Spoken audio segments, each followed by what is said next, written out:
जब शादी हो तो पहली रात बेगम को जो आपने सबसे अहमियत के साथ जो बात समझानी है, पहले तो बेगम को बताएं कि बेगम मेरी आपसे शादी हुई थी, उस सिलसिले में मैं आपके सामने हाजिर हुआ हूँ। ज़रा तमीज़ से ना, लखनऊ वालों की तरह। अच्छा, एकदम नसीहतें नहीं शुरू करते। वो कहेगी यार अभी आगे बैठा है, कोई मोहब्बत की बातें करो, आते ही एकदम चिल्ले 4 महीने की बातें शुरू कर दी इसने, नसीहत शुरू कर दी। तो आप पहले यूं शुरू करें कि मेरी आपसे शादी हुई थी, उस सिलसिले में मैं हाजिर हूँ। फिर उसको आप शुरू में ही समझा दें कि देखो हमारे घर का माहौल है, वैसे होगा तो नहीं लेकिन चलो फर्ज कर लो है।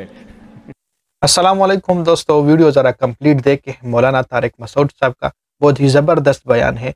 शादी की रात बहुत सारे नौजवान जो गलतियाँ करते हैं जिससे फिर उनके घर उजड़ जाते हैं, तो उन गलतियों को मौलाना साहब दोहरा रहे और वो गलतियाँ किस तरह आपने नहीं करनी है, क्या बोलना है क्या नहीं बोलना है, जिससे आपका घर और आपके बीवी और आपका जो रिश्ता है वो कायम व दायम रहे और मोहब्बत बरा रहे। तो वो क्या है, चलो वीडियो में देखते हैं जी। ठीक है ना। उसको ये बताएं कि देखो हम जब भी बात करेंगे ना आपस में, हमारा वॉल्यूम क्या होगा, डाउन 25 तक बस बर्दाश्त करेंगे हम, ठीक है ना। 25 से ऊपर किसी का भी वॉल्यूम हुआ तो वो जुर्माना देगा। सही है। अपने बारे में भी 50 भी बहुत है, 100 तो अभी तो डायरेक्ट 100 पे होता है जाके ना, यूं घुमा देते हैं। ये चीखो पुकार अल्लाह को पसंद नहीं।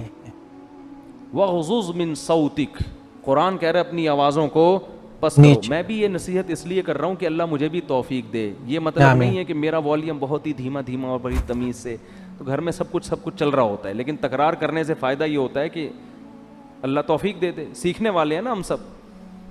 कभी हो सकता है मेरी भी आवाज़ उछलते कूदते हुए बाहर आ जाए गली में और चीखने चिल्लाती भी, आप बोले उस दिन तो बयान कर रहा था, तो भाई हम भी सीखने के लिए कह रहे हैं बातें, लेकिन बात अच्छी करनी चाहिए इंसान को। तो पहली दिन उसको बता दें कि हमारा जो वॉल्यूम है ना वो हमेशा 25 से नीचे नीचे रहेगा, 25 से ऊपर नहीं रहेगा। कितना अब 100 किसे कहते हैं, पूरा गला फाड़ के जो बात करो ना, ये तो 100 है। उस गले को हमने 4 हिस्सों में डिवाइड करके 25 से ऊपर नहीं जाने देना, बल्कि उसमें कुछ लगा भी दें, ऐसा सिस्टम जो ऊपर नीचे हो रहा हो ना, वो बता रहा हूँ, कोई ऐसी मशीन लगा दें। तो इसके बड़े फ़ायदे हैं। उससे जब बच्चे आपके पैदा होंगे वो भी कैसे, तमीज़ से। ऐसा खूबसूरत माहौल बनेगा ना आपके घर, जो लोग आएंगे आपके घर वो कहेंगे यार ये घर जन्नत है, ये तो बड़े सुकून वाली ज़िंदगी है। इसको आप हल्का ना समझें, ये चीखो पुकार ही हर फसाद की जड़ है। बिल्कुल, हर फसाद की जड़ क्या है, चीखो पुकार। बात करने की तमीज़ ही नहीं है। गधे का मसला क्या है, बात गलत नहीं करता, तमीज़ से नहीं करता बात। गधे की बातें सही होती हैं, स्टाइल सही। गधे को घास चाहिए, बिल्ली को चाहिए भूख, म्याऊं म्याऊं, बस समझ जाता है आदमी इसको भूख लग रही है। गधे को 2 मिनट का काम है आपसे लेकिन उसके लिए स्टाइल देखो, पहले पूरी आवाज़ फेफड़ों में बढ़ेगा, भर के फिर हाँ ऐसे निकालेगा। तो गधा के साथ प्रॉब्लम ये है कि उसकी बात गलत नहीं होती, स्टाइल गधे जैसा होता है उसका ठीक है ना। थोड़ी सी बात करेगा आदमी कहेगा अल्लाह का वास्ता चुप हो जा थोड़ी देर के लिए। वो थर में गधे थे ना जो हमने सोने नहीं दे रहे थे रात को, तो यही स्टाइल घरों में लोगों का होता है। तो घर में बच्चों को क्या सिखाना चाहिए, आवाज़ नहीं, तमीज़, अदब। सही है ना।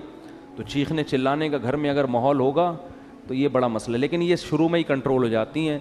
जैसे वो एक आदमी, 2 बंदों ने शादी की, 2 बहनों से, 2 भाइयों ने 2 बहनों से शादी की। 6 महीने गुजर गए, एक की बीवी बड़ी तमीज़ से, बहुत अदब एहतराम, दूसरे की बीवी कंट्रोल में ही नहीं। तो उसने अपने भाई से पूछा कि यार ये तेरा इस पर इतना रोब है, ऐसे तमीज़ से बैठी रहती है तेरे सामने, मेरी वाली का तो रोब ही नहीं। उसने कहा मैं पहले दिन आया था ना, मैंने गिलास सामने था, उसको ऐसे किक मारी ना कि किस कम वक्त ने गिलास इधर रखा। फिर गया उधर बिल्ली की गर्दन मड़ोड़ दी, ये कर दिया, ऐसे भटो बच्चों स्टाइल से आए। वो डर गई ना कि ये तो बहुत ही ख़तरनाक है, तो बड़ी तमीज़ से। वैसे आजकल ख़वातीन डरती नहीं है इस स्टाइल से, ये मैं बता दूँ, ये पुराने दौर की पुरानी, ये पुराने बिल्कुल। आजकल आप जाएंगे ना, एक गिलास उठाएंगे, वो उठा के लोटा मारेगी आपके साथ खोला लेके भाग जाएगी वो और सही करेगी। जाहिर है ये कौन सा स्टाइल है आने का। आपको चाहिए आप आके उसे उसी स्टाइल में बात करें कि भाई मेरी आपसे कल शादी हुई थी, उस सिलसिले में हाजिर हुआ हूँ। तो अब ये 6 महीने बाद ये आया और इसने भी गिलास को किक मारी ना, तो बेगम बोलती है अब इन ड्रामों से कुछ भी नहीं होगा।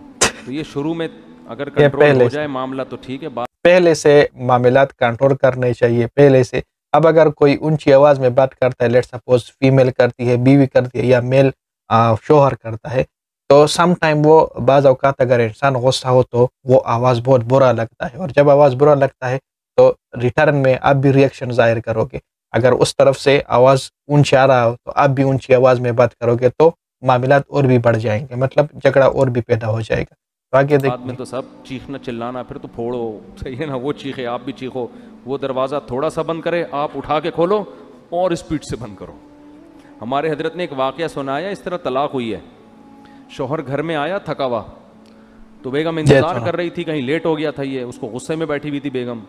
तो जब ये आया है ना कमरे में, तो इसने दरवाज़ा धाड़ करके बंद किया ना, बेगम का मूड ऑफ था तो इसने को गुस्सा आया, इसने दरवाज़ा धाड़ करके बंद किया। बेगम ने कहा मुझे तपाने के लिए इतनी ज़ोर से दरवाज़ा बंद किया, दोबारा और तेज़ बंद करो।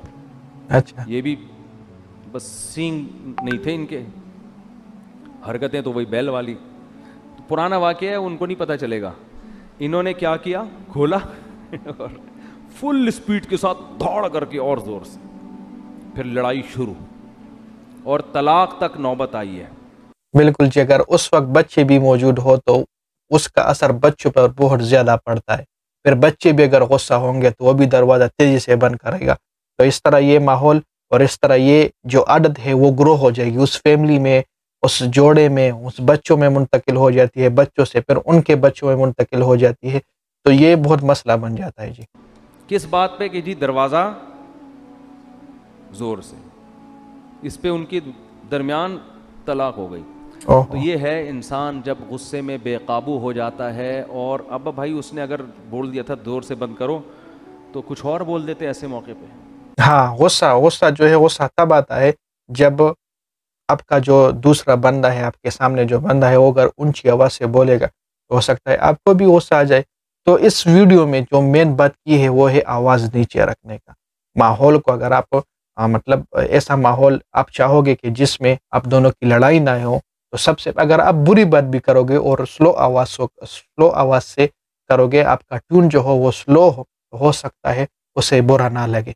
लेकिन अगर आप अच्छी बात भी करोगे और तेज़ आवाज़ से करोगे तो वो हो सकता है सम टाइम अगर वो उसका मूड ऑफ हो तो उनको बुरा लगेगा, उस तरफ से भी रिएक्शन आएगा, फिर इस तरफ से भी रिएक्शन आएगा, फिर उस तरफ से रिएक्शन आएगा, तो बात बहुत दूर तक निकल जाएगी। बेगम ये मुनासिब नहीं है, मैं शादी हुई थी इस सिलसिले में हाजिर हुआ हूँ और आप क्या कर रही हो